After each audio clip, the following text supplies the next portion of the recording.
Mga kabalita, nalubog sa baha ang ilang lugar sa Mindanao. Kabilang dyan ang ilang bahagi ng barangay Malangag sa Antipas, Cotabato. Kasunod ng malakas na ulan, rumagasa ang tubig sa Sapa na naging dahilan para umapaw ito sa overflow bridge at umabot hanggang kalsada. Halos burahin naman ng pagbaha ang isang kalsada sa Norala, South Cotabato. Gumuho pa ang lupa sa gilid ng nasabing kalsada.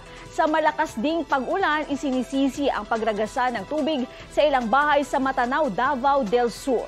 Dire-diretsong pumapasok ang baha kaya mabilisan ding inakyat sa mataas na lugar ang mga gamit sa loob ng bahay. Walang drainage sa nasabing lugar kaya mabilis umanong magbaha. Ayon sa Pag-asa, ang pag-uulan sa Mindanao ay epekto ng trough o extension ng low pressure area. Balita ko, may tututukan kayo tuwing 11 a.m. sa GTV.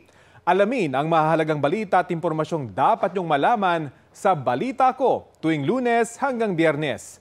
Mag-subscribe din sa GMA Integrated News sa YouTube.